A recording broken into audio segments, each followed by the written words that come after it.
Schönen guten Tag, liebe Freunde. Danke, dass ihr wieder dabei seid. Juri aus Irkutsk grüßt euch ganz herzlich. Wir haben in Sibirien schon den richtigen Winter.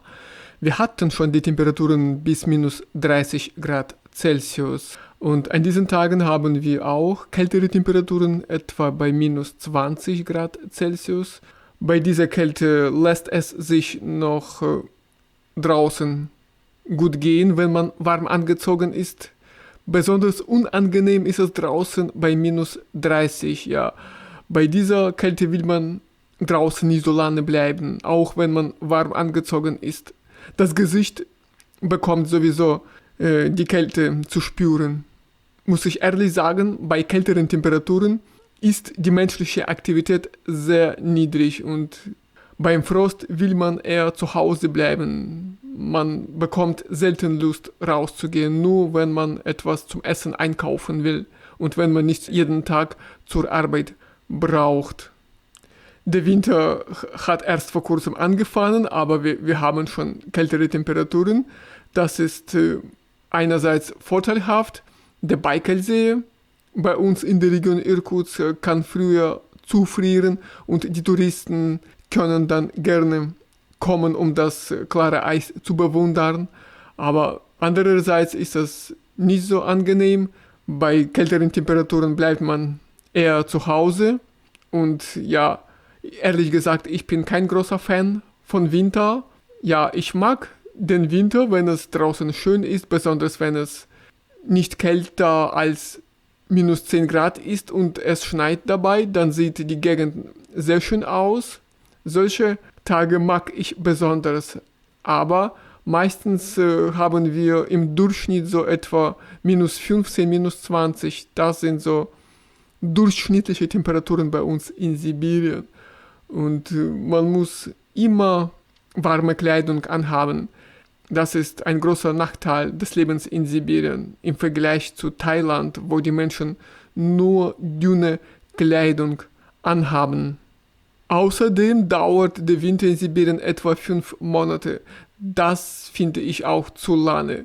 3 Monate oder maximal 4 Monate wäre eigentlich optimal meiner Meinung nach. Wenn ihr den Winter, den Schnee liebt, dann ist Sibirien für euch der richtige Ort zum Leben. Und wir haben alle 4 ausgeprägte Jahreszeiten.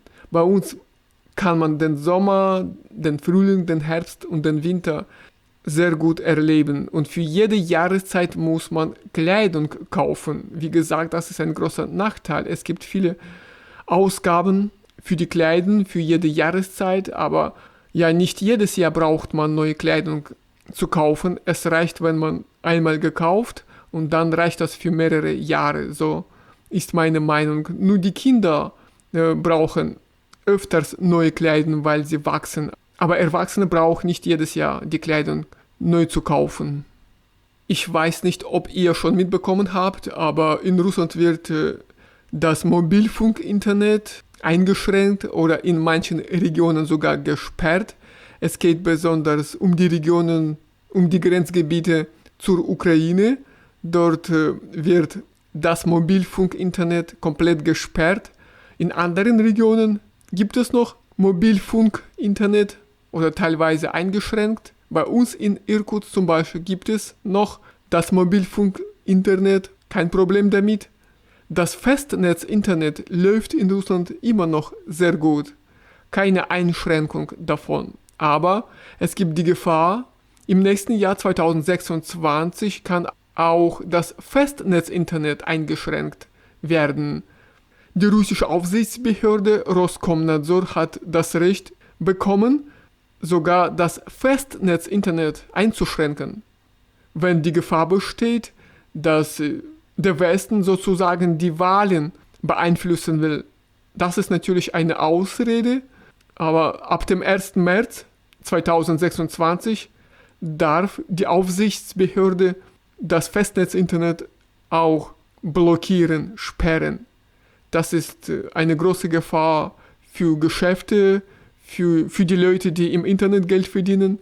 Also das ist kein gutes Zeichen für die Zukunft, für die wirtschaftliche Entwicklung des Landes, wenn auch das Festnetz-Internet gesperrt wird. dann sind wir sofort 20 Jahre zurück in der Entwicklung. Dann können wir die Umstände wie in Nordkorea bekommen. Das würde ich lieber vermeiden. Einige Leute, die das Geld aus dem Internet beziehen, haben das Land schon verlassen oder planen noch in ein anderes Land zu ziehen, wenn das Festnetz Internet gesperrt ist. Die Menschen ziehen meistens nach Serbien, in die Türkei, nach Kasachstan. Was mich angeht, dann bleibe ich soweit in Irkutsk weiter. Nur im Notfall kann ich in die Mongolei ziehen. Ich kenne dieses Land sehr gut. Ich war dort schon 6 Mal, habe dort gute Freunde und kenne mich im Land gut aus. Und ich nenne die Mongolei das Land der letzten Hoffnung. Und dieses Land kann ich nicht allen empfehlen. Das ist ein besonderes Land und passt nicht allen, besonders wegen dem Klima. Der Winter in der Mongolei ist auch ziemlich kalt und der große Nachteil ist die Luftqualität in Ulaanbaatar im Winter. Wenn die Jurten, die um die Stadt herum angesiedelt sind, beginnen dann zu heizen, dann ist die Luftqualität total schlecht und die Mongolen sind damit unzufrieden, aber seit 10 Jahren macht die Politik nichts dagegen, weiß nicht warum. Also eine Reise in die Mongolei im Winter würde ich kaum empfehlen. Nur im Notfall, wenn ihr dort Geld verdient, dann kann man ja dorthin fahren. Aber ansonsten wäre die beste Zeit für die Mongolei ab Ende April bis Oktober. Aber ich meine in erster Linie die Stadt Ulaanbaatar. Wenn man außerhalb von Ulaanbaatar bleibt, dann ist es gar kein Problem mit der Luftqualität. Dann kann man auch den Winter in der Mongolei genießen, zum Beispiel den See Hufsugul. Das ist auch ein bekannter See, dort ist das Eis auch sehr schön und es gibt sogar ein Eisfestival auf dem Hufsugul See. Man muss im Internet nachschauen und wenn ihr keine Möglichkeit habt, den Baikal-See zu erleben, dann kann man als Alternative diesen See in der Mongolei besuchen mit dem Namen Hufsugul. Bitte im Internet nachschauen, wenn ihr ein Interesse dafür habt. Ja, liebe Freunde, danke, dass ihr dabei seid. Am 12. Dezember wird in Russland der Tag der russischen Verfassung gefeiert. Aber das ist kein Ruhetag, das bleibt ein Arbeitstag. Gefeiert wird bei uns in Russland erst ab dem 31. Dezember bis zum 11. Januar. Also dann haben die Russen 12 Ruhetage. Erst ab dem 12. Januar wird es wieder gearbeitet. Also herzlich willkommen nach Russland, zum Beispiel nach Kaliningrad oder nach Moskau. Die Stadt Moskau, Russlands Hauptstadt, ist an diesen feierlichen Tagen besonders schön und viele Touristen reisen nach Moskau, um dort die Wintertage zu verbringen. Also liebe Freunde, das war's von mir für heute. Ganz kurz in diesem Video seht ihr meinen Spaziergang in der Stadt Irkutsk im Bezirk Energetikov. Ich habe früher dort zur Miete gewohnt und kenne diesen Bezirk sehr gut. Das ist ein guter Stadtteil von Irkutsk, den ich zum Wohnen zur Miete empfehlen kann. Also liebe Freunde, habt ihr weitere Fragen zum Leben in Sibirien? Könnt ihr eure Fragen gerne in die Kommentare schreiben.